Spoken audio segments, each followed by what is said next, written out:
5। तो रेशो क्या गिवन है, 7:5। पहले किसका नाम लिया है, बॉयज का। तो नंबर ऑफ बॉयज आर कितने, 7x, और number of girls are 5x। पहले जिसका नाम उसका नंबर, बाद में जिसका नाम उसका बाद वाला नंबर, है ना। तो और फिर हमें क्या बोला गया है, the number of boys is. तो जितने भी नंबर ऑफ बॉयज हैं वो किसके बराबर हैं, 8 more than number of girls. Girls से 8 ज़्यादा हैं। जितनी नंबर ऑफ गर्ल्स है उससे 8 ज़्यादा है। बस यही वर्ड प्रॉब्लम है। बस हमें वर्ड्स को हिंदी में कन्वर्ट करके इक्वेशन बनाना है और आंसर निकालना है। तो क्या बोला गया है, जितने भी नंबर ऑफ बॉयज़ हैं वो 8 ज़्यादा है जितनी भी नंबर ऑफ गर्ल्स है। तो girls plus 8 equal to boys के नंबर। अब क्या करना है, वेरिएबल को लेफ्ट हैंड साइड में शिफ्ट करना है। तो 7x माइनस 5x क्यों हुआ, इधर प्लस में था इधर जाके माइनस में हो जाएगा, equal to 8। 7 minus 5 2x equal to 8, x equal to 8/2। क्यों आया नीचे 2, क्योंकि यहाँ पे 2 मल्टीप्लाई में है, ट्रांसपोज के बाद इधर जाके डिवाइड हो जाएगा। अब x कितना है, 8/2, डिवाइड करने पे x की वैल्यू आ गई 4। तो number of boys equal to कितने थे, नंबर 7x। तो 7 इंटू 4 कितना आ गया, 28। और नंबर ऑफ गर्ल्स कितने थे, 5x। तो 5 इंटू 4 कितना आ गया, 20। अब हमें टोटल क्लास की स्ट्रेंथ बतानी है। तो टोटल कितने बच्चे होंगे, बॉयज प्लस गर्ल्स, जितने नंबर ऑफ बॉयज प्लस उतने नंबर ऑफ गर्ल्स का सम करेंगे तो टोटल नंबर ऑफ क्लास की स्ट्रेंथ आ जाएगी। तो बॉयज़ कितने, 28, गर्ल्स कितनी, 20। तो टोटल कितना आ गया, 48। ये आ गया हमारा फाइनल आंसर। अब हम आ जाते हैं 11th क्वेश्चन पे। क्वेश्चन 11 क्या कहता है, Bhaichung's father is 26 year younger than Bhaichung's grandfather and 29 year older than Bhaichung. तो क्या बोला गया है,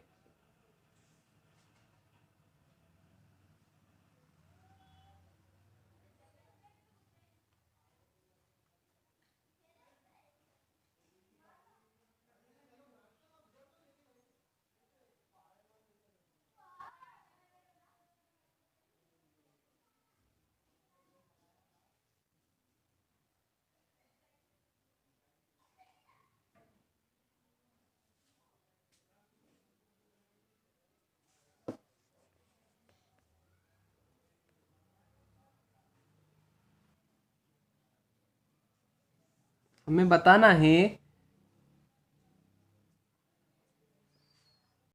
की एज कितनी है। Let Bhaichung's father present age is x. तो बाईचंग के पापा की प्रेजेंट एज कितनी है, एक्स है। तो अब कंडीशन में क्या बोला गया है कि बाईचंग के पापा की एज उनके दादाजी से कितनी ज़्यादा है, उनके दादाजी की कितनी ज़्यादा है, 26 ईयर ओल्ड। मतलब कि ग्रैंडफादर की एज कितनी हुई, एक्स प्लस 26। एक्स तो बाईचंग के पापा की एज प्लस उसमें 26 का ज़्यादा है, उन तो ऐड करेंगे तो कितनी आ जाएगी, उनके ग्रैंडफादर की एज आ जाएगी। और बाईचंग की एज कितनी है, x माइनस 29। तो उसके फादर की जितनी भी एज है उसमें से अगर 29 का माइनस कर दे तो बाईचंग की एज आ जाएगी। तो the sum of their ages all the three is 135 years. तो तीनों की एज का सम कितना है? 135 ईयर्स। किसका? बाईचंग का, प्लस उसके फादर की एज, प्लस उसके ग्रैंड फादर की एज कितनी है? 135 ईयर्स। तो अब हमें बताना है कि सबकी अलग अलग एज कितनी है। तो बाईचंग की एज कितनी है? x माइनस 29, उसकी फादर की एज x है, उसकी ग्रैंड फादर की एज x प्लस 26 है, 135 ईयर्स। अब 3x है तो 3x हो गया, माइनस 29 प्लस 26 कितना हो गया? -3, और यहाँ पे आ गया 135।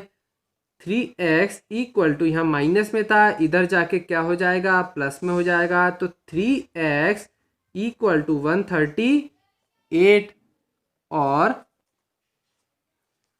x equal to 138 upon 3। क्यों हुआ? यहाँ पे मल्टीप्लाई में था 3, इधर जाके क्या हो जाएगा? डिवाइड में, और डिवाइड करने पे x की वैल्यू कितनी आ गई? 46 ईयर्स। तो x किसके बराबर था? उसके फादर की एज। और तो father's age equal to 46 years. Bhaichung की एज कितनी थी? x minus 29। x क्या है? 46 से 29 माइनस करेंगे, कितना आंसर आ जाएगा? 17। और उसके ग्रैंडफादर की एज कितनी हो गई? x plus 26 equal to 46 plus 26। कितना आंसर आ गया? 72 ईयर्स। तो सबकी एज आ गई। अब क्वेश्चन नंबर 12 पे आ जाते हैं। क्या कहता है? 15 years from now, Ravi's age will be 4 times his present age. तो पहले तो हमें अज्यूम करना है, late रवी's present age is x years। तो अभी रवि की एज कितनी है? x ईयर्स है। तो हमें कंडीशन क्या दी गई है? 15 years from now, Ravi's age will be 4 times his present age। तो 15 साल बाद, मतलब कि x प्लस 15 किसके बराबर हो जाएगा? 4 टाइम्स हो जाएगा x के। क्यों हो जाएगा? उसमें लिखा है 15 years from now, 5 साल बाद रवि की एज 4 टाइम्स हो जाएगी उसके प्रेजेंट एज के। 4 टाइम्स इंटू एक्स, क्योंकि एक्स क्या है? प्रेजेंट एज है। अब हमें कुछ नहीं करना, इसको सॉल्व करना है। तो इधर हम क्या ले जाते हैं? लेफ्ट साइड में सारे वेरिएबल को, राइट साइड में सारे नंबर्स को।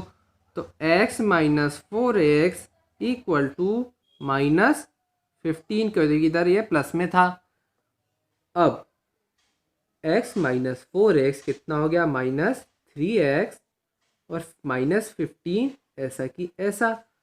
-3x x के साथ में क्या है? मल्टीप्लाई में है, तो इधर जाएगा तो क्या हो जाएगा? वो डिवाइड में हो जाएगा। तो -15 अपॉन -3 डिवाइड कर दिया। माइनस से माइनस कैंसिल, 3 1 ज़ा 3, 3 5 ज़ा 15। हमने इसको रिड्यूस कर दिया, तो x की वैल्यू कितनी आ गई? 5 ईयर्स। तो रवि की प्रेजेंट एज क्या है? रवि की प्रेजेंट एज है 5 ईयर्स। क्वेश्चन नंबर 13 पे आ जाते हैं। A rational number is such that when you multiply it by 5 by 8 and 8 2 by 3 to its product you got -7/2। तो क्या बोला गया है हमसे? कि एक ऐसा फ्रैक्शन है, रैशनल नंबर है, जिसमें हम 5/2 का मल्टीप्लाई करें। तो पहले हम फ्रैक्शन को अज्यूम कर लेते हैं। Let the rational number is x, x को अज्यूम कर लिया। फिर कंडीशन क्या बोलती है, the rational number is such that when you multiply by 5/2, 5/2 का उसमें मल्टीप्लाई करें, फिर क्या करें हम उसमें 2/3 का एडिशन, तो हमें क्या मिलेगा, -7/12। तो हमें वो नंबर को फाइंड करना है, मतलब कि x की वैल्यू निकालनी है। तो 5x/2 ये प्लस में है, इधर जाके हो जाएगा माइनस में, तो -7/12 -2/3। अब 5x + 2, फाइनल एलसीएम कितना आ गया, 12 आ गया। और 12 / 12 = 1, 1 का मल्टीप्लाई ऊपर करेंगे तो -7 आएगा। फिर -2 माइनस लिख देते हैं, 3 का डिवाइड 12 में करते हैं, कितना आ गया, 4 आ गया। 4 का मल्टीप्लाई 2 में करेंगे तो कितना आ गया, 8 आ गया। अब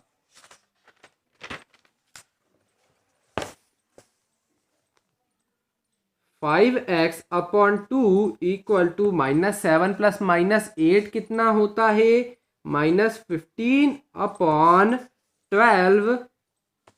और ये 5/x इधर मल्टीप्लाई में है, तो हमें इसको राइट साइड में ले जाना है। तो क्या करना पड़ेगा, 5/2 का जो मल्टीप्लिकेटिव इनवर्स है उसको राइट साइड में मल्टीप्लाई करना पड़ेगा। 5/2 का मल्टीप्लिकेटिव इनवर्स क्या है, 2/5।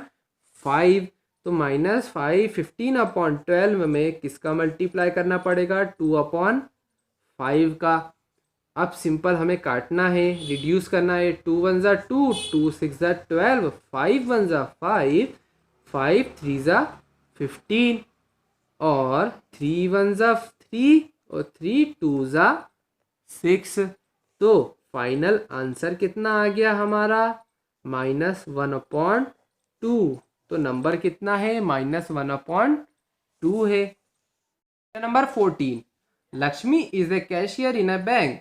लक्ष्मी एक कैशियर है बैंक में। She has currency notes of denominations 100, 50 and 10 rupees respectively.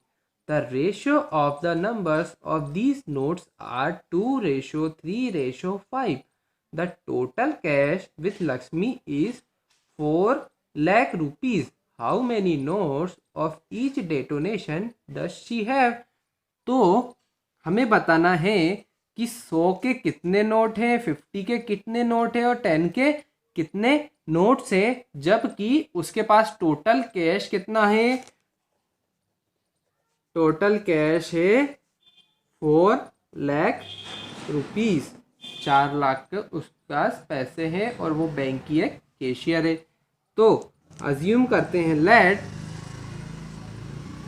100 rupees notes, 100 rupees notes कितने हैं, 2x, क्योंकि जिसका पहले नाम उसकी पहली वैल्यू रेशो के अंदर, रेशो क्या गिवन था, 2:3:5। तो 2 किसके लिए हो गया, 100 के लिए, उसमें हमें x का मल्टीप्लाई करना पड़ेगा। और 50 रुपीज नोट्स किसके बराबर हो गए, 3x के। और 10 रुपीज नोट्स किसके बराबर हो गए, 5x के। और जब इन सब नोट्स का हम सम करते हैं, मतलब कि 2x + 3x + 5x, तो टोटल वैल्यू कितनी आती है, 4 लाख रुपीस। क्यों आती है, क्योंकि 4 लाख उसके पास टोटल कैश है। तो सारे नोट्स का हमें सम करेंगे तो टोटल कैश हमारा आ जाएगा। तो 2 + 3 + 5 कितना आ गया, 10x = 4 लाख। अब ये 10 यहाँ पे मल्टीप्लाई में है, तो इधर जाके क्या हो जाएगा, डिवाइड में चला जाएगा। तो यहाँ पे हमने डिवाइड में लिख दिया। एक ज़ीरो से एक ज़ीरो कैंसल हो गया, तो x की वैल्यू कितनी आ गई? x की वैल्यू आ गई 40,000। x की वैल्यू कितनी आ गई? 40,000। तो 100 रुपीज़ के नोट्स कितने हुए? कितने लिखे थे हमने? 2x। तो किसके बराबर हो गया? 2 इंटू 40,000 कितना हो गया? 80,000 के बराबर हो गया। 50 रुपीज़ के नोट्स कितने थे? 3x। तो कितना आ गया? 3 इंटू 40,000। तो 3 इंटू 4 1,20,000। और 10 रुपीज़ के कितने नोट्स थे? 5x। 5 इंटू 40,000 कितना हो गया? 2,00,000 रुपीज़। तो हमारे पास बता दिए हमने कि कितने कितने नोट्स थे, 10 के, 50 के और 100 के।